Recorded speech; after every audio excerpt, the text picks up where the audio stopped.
Vidmori POV. I soon found myself surrounded, yet my pursuers didn't act just yet. From what I can tell with discreet looks and glances, I was being followed by a trio of hooded figures.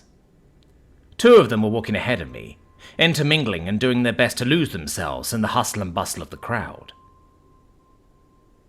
The third trailed behind me, and I could feel their eyes travelling up and down my body, as they repeatedly looked at my satchel before looking elsewhere. It was clear to me that they were looking for my possible valuables, though my satchel was the only clear target for them. It's only a shame for them that the only thing in my satchel was some rope and a couple of knives, my coin being safely stashed away in my storage the moment I pretended to put it in my satchel, back at the pawn shop. Seconds turned to minutes, and when I made it clear that I wasn't going to stop anywhere else in the near future, the trio made their move. The two in the front split up, one ducking in the next alleyway that was on my path, all while the other one kept walking ahead, before suddenly turning around on their heel and walking up to me. The next moment, I was shoulder-checked by a relatively thin man. While I could tell he was initially planning on putting on an act or pretending to be hurt, the fact that he slammed his shoulder into what was essentially a block of wood, instead of someone made of meat, really threw him for a loop as he actually ended up hurting himself. "What's the matter with you? Are you trying to break my arm? Eh?" the hooded man grunted out, with a voice that sounded unnaturally rougher and gruffer than it should be. I decided to play along, putting on my best, startled look, as I raised my only arm in a placating manner. No, I'm so sorry, sir. My mind must have been elsewhere. I meant nothing by it, truly."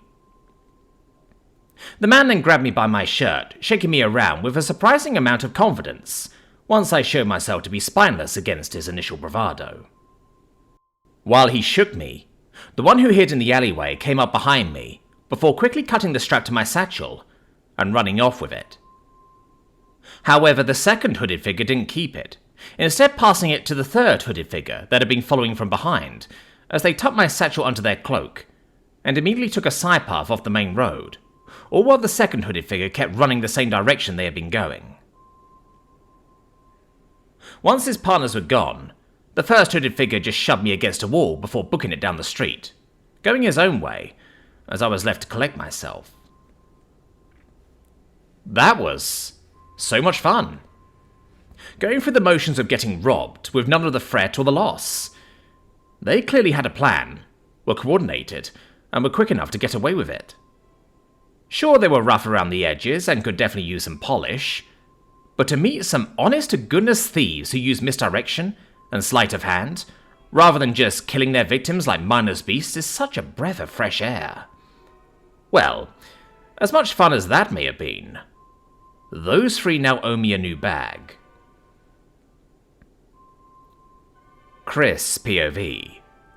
Foxkin Street Thief. Another smooth lift, another easy payday.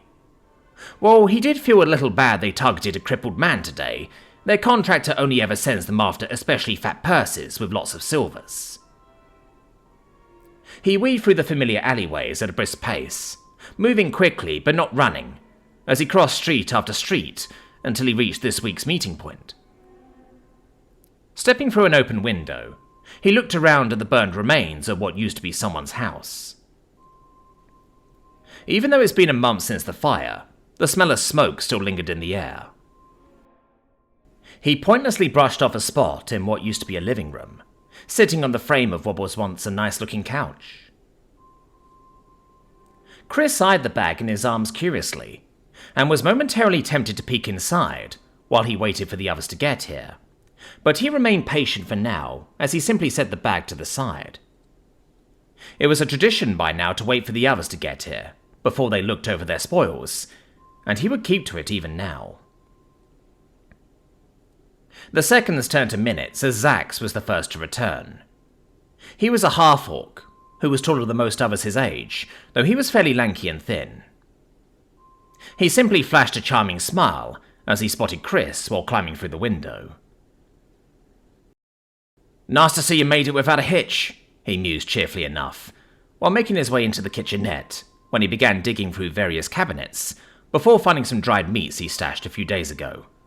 "Want one?" he asked, walking over and holding a strip out to Chris while chewing on a strip that he ate in one bite. Chris couldn't help but smile a bit, bobbing his head as he took up the strip. He sniffed the meat at first, savouring the smell of the salted meat, before taking a bite. As they ate, Chris's ears twitched as he heard a faint creaking of wood. He just smiled and spoke up, knowing by scent alone that the final member of their group had arrived. "Sarah, can't you just announce when you arrive?" he mused, though didn't bother glancing back at her. The petite human woman just huffed, as she came up behind Chris and leaned into him, his head now against her stomach, as she plucked the half-eaten strip of meat from his hands. "Why should I? It's too much fun seeing Zax get all startled when he hasn't noticed me yet," she mused casually, before taking a bite. Zax just scowled a bit, not appreciating her brand of humour, before looking to Chris and perking up a bit. "Well, the gang's all here. Let's get to splitting the loot," he enthused, rubbing his grey hands together as he watched expectantly. Sarah stayed where she was, content to watch from above, as Chris nodded intently, his vulpine ears waggling with anticipation, as he finally opened up the satchel and... The hell is this? Despite the weight of the satchel, all that was in there was a pair of admittedly good knives and a 50-foot bundle of rope. "Now what? Did we screw up, or did he send us after the wrong person?" Chris asked, looking between his two partners in crime, while Zax collected the now empty satchel and started shaking it around and listening to see if they missed anything. Sarah plucked up the knives, looking them over before stashing them away somewhere, as she then messed with Chris's short ginger hair. "Well, we still have plenty of time before we have to meet up with him. Let's go do some freelance fishing and see if we still can't come out on top today." Chris sighed heavily, leaning into her touch before bobbing his head. "Okay, come on, let's get to it," he said as he stood, gesturing for the others to follow as he pulled up his hood, the others following suit as they made their way out the window. Later in the evening. All in all, not a good haul, but certainly not a bad haul. In the last 5 hours, they managed to get a total of 8 coin purses, along with a few bracelets and even a necklace. In total, they got their hands on about 8 silver pieces worth of copper and silver. It was chump change compared to what they were usually able to get after waiting around the pawn shop for a couple of days. They could likely get something decent for the jewellery, but the local fence only opens once a week, and Zax has a payment coming up. Sarah forfeited most of her share today, only taking a silver's worth of copper pieces for personal expenses. As for Chris, he needed at least 2 silver for his own reasons, so he only took that much and left the rest to Zax. Zax looked strained, but remained stoic as he took the pouch with his share. "Thanks, you guys. I'll try to make it up to you next week," he said, as he stashed the coin away and sighed softly. Chris just smirked a bit, patting Zax's shoulder and shaking him a little bit. "No need. We look out for each other. It's only natural," he enthused kindly, before looking between Sarah and Zax. "Come on. It should be close to the meeting time. Let's see what he has to say." The trio set off, making their way towards the pawn shop and stopping in an alleyway a couple minutes away from the pawn shop itself. The evening crowd was still making its way around, filling the streets with activity once more. In the next few minutes, a goatkin man with curled horns and a grey goatee stepped into the alleyway, making his way down before stopping and looking around. He looked clearly excited, rubbing his hands in apparent anticipation. Chris stepped out into the open first, lightly kicking a stray glass bottle to make himself known. The noisy clinking drew the Goatkin man's attention, and while he was momentarily startled, he quickly grinned as Chris approached. "I suppose this will be our last transaction together. It's a shame, but after a haul this big, I'm sure you'll have no more need for this partnership of ours. It was good while it lasted," he enthused. "You're talking about the one-armed man, right?" Chris asked leadingly, wanting to confirm whether or not they even went after the right man. The Goatkin nodded with excitement. "Yeah, that's the one. The fattest purse to ever leave that place. 28 pieces of gold worth of gold and silver," he mused, while rubbing his hands together again. Chris's eyes widened with surprise, though his expression was hidden by the shadows of the alleyway and his hood. He glanced over to Sarah, who waited out of sight, trying to double-check to see if there was any way they possibly missed that much coin on someone. Sarah merely shook her head, confirming there was no way the man could have hidden that much anywhere else on his body. At that, Chris looked back to the Goatkin and spoke out once more. "We took everything we had on him, and there was no coin whatsoever. Nothing at all," he said simply. "What? No way. I heard the coins in the pouch. Edgar paid the man from his personal safe. Are you sure you fools didn't screw up?" the Goatkin man accused, narrowing his eyes as his square pupils glared Chris down.